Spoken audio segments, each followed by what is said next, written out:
এইখানটায় গিয়ে দোকানগুলো ভাঙতো গিয়ে দেখি, আজকে যাচ্ছ কালীগঞ্জে গিয়ে ভাঙতো গিয়ে দেখি, আজকে দেখি তো পলাশি পাড়ায় গিয়ে ভাঙতো দেখি, একবার গিয়ে পলাশিতে মীরাবাজারে গিয়ে ভাঙতো দেখি, বেলডাঙ্গায় গিয়ে ভাঙতো দেখি, মুর্শিদাবাদে গিয়ে ভাঙতো দেখি, রাজাবাজারে ভাঙতো দেখি, কোথায় গিয়ে মেটিয়াপুরে গিয়ে ভাঙতো দেখি। এদের তো সম্মান হয় না, এরা করে না কেন করতে? তার কারণ ৫৪,০০০ ভোটে কৃষ্ণনগর উত্তর বিধানসভাতে হেরেছে এবং তার জন্য কৃষ্ণনগরের বেছে বেছে আজকের দিনে দাঁড়িয়ে আমাদের যে হকার ভাইদেরকে দোকান ভাঙছে এই রাগে। আর কোন নেতাকে দেখতে পাবেন না আসছে, যারা এতদিনকে আপনাদের সামনে বলতো যে আমরা আপনাদের পাশে আছি, যারা বলতো আপনাদের সাথে আছি, যারা বলতো ভাই ভোটটা দিস আমাদেরকে, যারা বলতো যে হ্যাঁ আমরা দেখে দেবো, যারা বলতো যে ভোট না দিলে লক্ষ্মীর ভান্ডার দেবো না, সেই লোকগুলোকে খুঁজুন তারা কোথায় আছে আজকের দিনে দাঁড়িয়ে, কোন জায়গায় আছে দাঁড়িয়ে। আজকের দিনে দাঁড়িয়ে গত ৭২ ঘন্টা ৯৬ ঘন্টা ধরে যেসব মানুষ দোকান ভেঙে গেছে, কাঁদছে, চোখের জল পড়েছে, তাদের বাড়িতে কজন খোঁজ নিতে গেছে, তাদের পরিবার আগামী ১ মাস ২ মাস ১ বছর ভবিষ্যৎ কি করে চলবে একবারও খোঁজ নিতে গিয়ে দেখুন। ভারী ভারী মিথ্যে কথা নৌকান নিয়ে কোনো না কোনো জায়গায় বসিয়েছেন পেটের রোজগারের জন্য।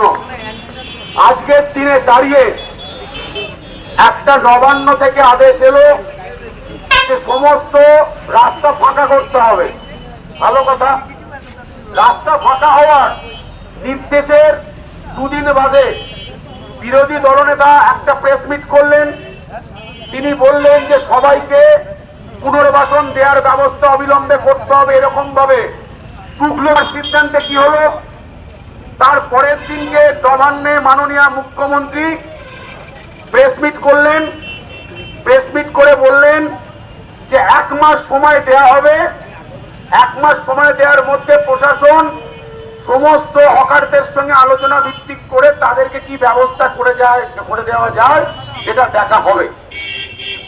যেদিনকে মমতা বন্দ্যোপাধ্যায় এই প্রেস মিট করলেন তার পরের দিন কৃষ্ণনগরের প্রশাসন, কৃষ্ণনগর পৌরসভা এবং কৃষ্ণনগরের প্রশাসন, নদিয়া জেলার প্রশাসন রাতের অন্ধকারে, যেখানে মিডিয়া যেতে পারবে না, সাধারণ মানুষ যেতে পারবে না, সেইখানে দাঁড়িয়ে বুলডোজার চালিয়ে এসপি অফিস থেকে শুরু করে, এসপি অফিসের পাশ থেকে শুরু করে আমাদের যারা কৃষ্ণনগরের নাগরিক হতে পারে, আমাদের অনেক জায়গায় অনেক কিছু হয়, এই ফুটপাতের রাস্তা নিয়ে যারা কথা বলছেন, যারা ট্রেন টু ট্রেন রাস্তা করেছেন, ফুটপাতকে সরিয়ে রাস্তা করেছেন, সেদিনকে কেন তারা বললেন না কিছু?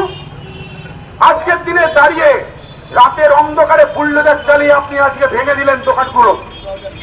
যারা কাঁদছেন, কাঁদতে কাঁদতে বলছেন যে আমার জিনিসপত্র ভেতরে আছে, আমাকে একবারও জানানো হয়নি, প্রয়োজন বলে বলতে হয়নি।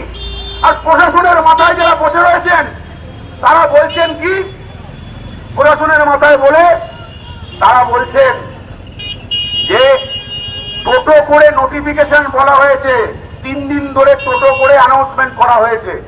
কৃষ্ণনগরের মানুষদের কাছে তোমরা এরকম ব্যবহার প্রত্যাশা করো? তোমরা কৃষ্ণনগরের মানুষের সম্মান নিয়ে এরকম ভাবো? আজকে কৃষ্ণনগরের জায়গায় এত দোকানদার, আজকে জজকোর্টের এখানে এইখানটায় দাঁড়িয়ে দোকান, আজকে বিভিন্ন জায়গায়, আজকে গভর্নমেন্ট কলেজের পাশে দোকান, জন্মানোর পর থেকে তাদের দেখছে, ৩০ বছর ৪০ বছর দেখছে, তাদের পুনর্বাসনের কি প্রকল্প? তোমরা তাদের পুনর্বাসন দিতে কি চাইছো? আগে তোমাদের কাছে এদেরকে নিয়ে বসতে হবে, তাদেরকে ক্ষতিপূরণ দিতে হবে। ক্ষতিপূরণ দেওয়ার আমরা বলছি যে যেখানে আছে সেইখানে কিভাবে সেইখানে তাদেরকে অ্যাডজাস্টমেন্ট করে পুনর্বাসন করা যায় সরকারি ভাবে তার ব্যবস্থা করতে হবে। আর যতক্ষণ না তুমি পুনর্বাসন করছো ততক্ষণ তোমরা কোন হকারকে তুলতে পারবে না, ততক্ষণ তুলতে পারবে না, পরিষ্কার কথা। যে কটা জায়গায় তোমরা ভাঙচুর করেছো বুলডোজার দিয়ে, সেখানে দাঁড়িয়ে তারাই ওখানে ব্যবসা করবে যতক্ষণ না তাদেরকে পুনর্বাসন দিচ্ছ। তোমাদের ক্ষমতা আছে।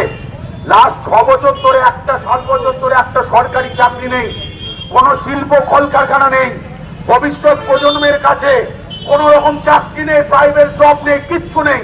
আজকে পেটে লাথি মারছো তুমি এদেরকে, এদের পরিবারকে। একটা পরিবারের সঙ্গে যাদেরকে ওই ব্যবসার সঙ্গে যুক্ত, তাহলে কতগুলো পরিবারের সঙ্গে যুক্ত আছে, এবং প্রত্যেকে কৃষ্ণনগরী, প্রত্যেকে কৃষ্ণনগরে বাড়ি, কেউ বাইরে থেকে এসে এখানে ব্যবসা করে না, প্রত্যেকে কৃষ্ণনগরে নদিয়া জেলার মানুষ, কেউ বহিরাগত নয়।